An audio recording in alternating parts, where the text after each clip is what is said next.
Olá, bem-vindo ao Pode Falar de Saúde, podcast que tem como objetivo te auxiliar a ser mais saudável. Sempre às segunda-feiras, às 19 horas, com novos convidados e novos temas para te trazer bastante informação e conhecimento. Gostaríamos de agradecer, antes de começarmos a entrevista de hoje, aos nossos parceiros, Centro Clínico Olavo Schermer, mais de 30 especialidades para te atender, além de um laboratório onde você pode fazer exames de sangue e de imagem. E também laboratório Biomed. Lá você pode fazer teste do pezinho, sexagem fetal, DNA e vários outros exames como o seu check-up. Não perca a oportunidade e faça. Sem mais demoras, vamos ao tema de hoje. Hoje nós vamos falar sobre um assunto muito comum na população brasileira: hipertensão. E para isso, temos aqui novamente na nossa bancada a doutora Andressa, cardiologista. Seja bem-vinda novamente aqui. Uns dias de férias, né?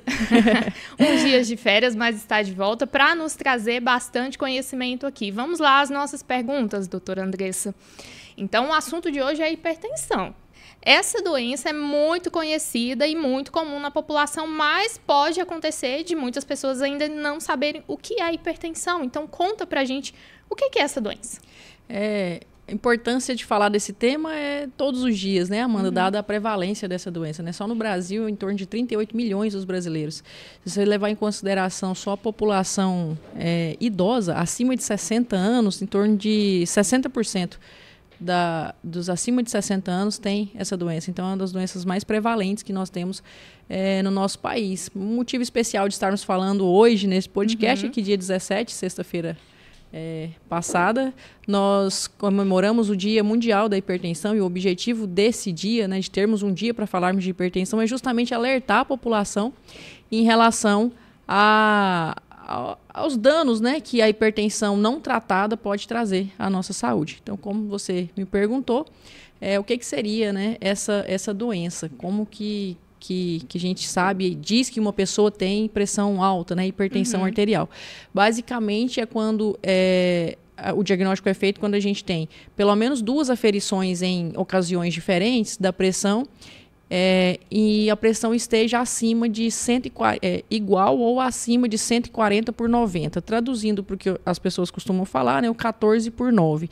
2 aferições em momentos distintos, acima desse valor, a gente considera que o paciente tem pressão alta. Então, o paciente que ele faz essa própria aferição em casa e dá esse valor, ele já deve procurar auxílio, porque já é um grande sinal de que ele pode ter, sim, uma hipertensão. Exatamente. Não necessariamente nos pacientes, se a gente deu 14/9 acima, a gente já vai começar medicamentos. A gente sempre vai estratificar o risco cardiovascular desse paciente. Por exemplo, os pacientes que têm um risco cardiovascular mais baixo, que está com hipertensão ali em estágio 1, esses valores pouco acima aí de 14/9, a gente tem a chance de tentar inicialmente por 3 a 6 meses mudança de estilo de vida, que são medidas importantes e que pode fazer elas por si só o paciente retornar para valores normais de pressão arterial. O que são essas mudanças de estilo de vida? São exatamente tratar e intervir naquilo que são fatores de risco para desenvolver hipertensão arterial. O paciente que fuma é uma grande chance, né, de se tornar hipertenso. Então, seria cessar o tabagismo, consumo de álcool, né, zerar ou pelo menos minimizar o máximo possível o consumo de álcool, que pode subir a pressão. O consumo excessivo de sal, seja o sal mesmo ali adicionado na comida, mas também o sal dos alimentos embutidos. Salsicha, presunto, esses alimentos industrializados possuem até mesmo refrigerantes. Se você olhar, o teor de sal é muito grande. Aqueles chás preparados, industrializados, vai pegar o rótulo, o teor de sódio é alto. Então, seria minimizar o consumo de sal, de sódio, né, especialmente o sódio. Iniciar atividade física. O sedentarismo é um fator de risco, né, para hipertensão. E tratar outro que é um grande fator de risco para hipertensão, que é a obesidade. Os pacientes que estão em sobrepeso ou já estão em níveis de obesidade. Muitas vezes a gente tratando isso aí, reduzindo essa questão, voltando para o peso ideal, a gente consegue, né, tratar aí a hipertensão nesse estágio inicial sem medicação a princípio. Nós falamos aqui sobre alguns fatores de risco, né, que estão muito ligados à questão do estilo de vida, que infelizmente a gente sabe que muitas pessoas ainda não se atentaram da importância de mudar esse estilo de vida. E além desses fatores, doutora, o que seria então a causa dessa doença hipertensão? Então, basicamente a gente divide em hipertensão essencial e a hipertensão secundária. A secundária realmente é alguma coisa está causando essa hipertensão.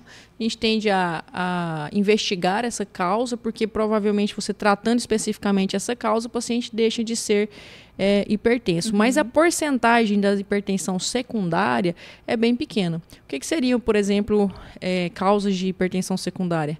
Às vezes até vocês vão ficar assustados. Por exemplo, o uso de anticoncepcional oral combinado. Ele pode ser uma causa de hipertensão secundária. Algumas doenças renais causam hipertensão secundária. Algumas doenças endócrinas, né, síndrome de Cushing e outras doenças causam hipertensão. Existe uma causa muito comum secundária, que eu vejo bastante no consultório, que causa hipertensão. Ele é quase que uma via de mão dupla, né? É a apneia do sono. Então, os pacientes que têm aquele ronco noturno, que fazem apneia, eles podem desenvolver hipertensão simplesmente pela apneia. E outras doenças que a gente tem, menos prevalentes, mas que a gente sempre, a depender da história do paciente, investiga como causa de hipertensão secundária. Existem outras causas de hipertensão que são momentâneas ali, por exemplo, um paciente que precisou fazer um tratamento internado ali, que usou corticoide durante a internação. O corticoide pode sim subir a pressão por aquele período que está utilizando, usaria medicação ali no período que está utilizando o corticoide, depois suspende, né, a medicação, não tendo muitas das vezes necessidade de continuar com a medicação da pressão. Mas basicamente a causa principal é o que a gente chama de hipertensão essencial, que vem muito do estilo de vida. E tem a questão principal da genética também, né? Muito de histórico familiar e o próprio envelhecimento. O próprio envelhecer tem maior chance, né, da gente envelhecer e adquirir hipertensão. Agora, a próxima pergunta é para você que tem hipertensão e não trata. Doutora, quais são os riscos de uma hipertensão não tratada? É interessante, eu sei que a maioria de vocês já deve ter ouvido alguém fazendo esse comentário. Não, minha pressão 15/9, o normal da minha pressão é 15/9. Não, 16, eu vivo com essa pressão, não sinto nada. Então, o normal da minha é 16/9. Não, o normal da pressão é 12/8, 11/7. O ideal, a pressão ideal é menor que 12/8. E aí, as 14/9 e acima já é considerado hipertensão. Então, não tem assim que a minha pressão... Não, você pode ter essa pressão aí continuamente, não estar usando remédio, mas você está hipertenso. E aqui é o problema da hipertensão. Ela é uma doença silenciosa. Então, ela não causa sintomas. Você está ali com 15, com 16, 17 de pressão, você não está sentindo nada. Mas ela está ali, como diz os antigos, ela está ali ofendendo o seu corpo. E os principais alvos, né? A gente tem alguns órgãos na hipertensão que ela tem um alvo ali de trazer mais danos para esses órgãos. O próprio olho, né? As nossas vistas, a hipertensão é uma das causas de cegueira. A parte vascular em si, geral, de todos os órgãos. Mas um risco importantíssimo é o risco de AVC. Seja por ir lesionando ali os vasos cerebrais a longo prazo, ou seja, por ir causando ali microaneurismas no cérebro e depois faz um pico de pressão e ruptura. Então, ela pode fazer a pressão alta, ela pode fazer tanto AVC isquêmico quanto AVC hemorrágico. E lesiona, né, vasos de forma geral, os vasos da carótida, e aí vai formando placas ateromatosas em carótida e fazer AVCs também. E a minha área principal aqui é o maior risco de infarto, porque lesiona as coronárias, né, do nosso coração. E risco, que é uma causa importantíssima, de insuficiência cardíaca, né, que é o coração não conseguir, não ter a força mais para bombear o sangue do jeito que precisava. De insuficiência cardíaca é hipertensão arterial. Outras causas que as pessoas não levam tanto em consideração, a principal é insuficiência renal.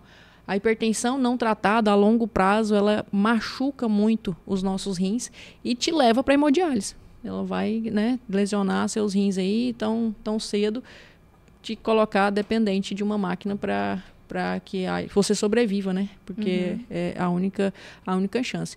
Diversas lesões, então, hipertensão é causa de impotência sexual. Justamente por ser uma doença vascular e lesionar a vasculatura de todo o nosso corpo, inclusive, né, a vasculatura sexual. Então, é uma doença que ela é silenciosa e o motivo importante da gente tratar não é só a prevalência dela, né, que é muito prevalente, mas principalmente o dano, né? É uma doença extremamente... Não é aquele letal, assim, porque às vezes a gente divide também, né? Tô com a pressão aqui 14/9, já tem que correr para o pronto-socorro para tomar o remédio? Isso aí, a princípio, não. Você tem que já consultar, passar por avaliação do médico, do clínico geral, e de preferência passar pelo cardiologista. E aí vai se avaliar todas essas coisas que nós comentamos, e se necessário, vai entrar com a medicação para você.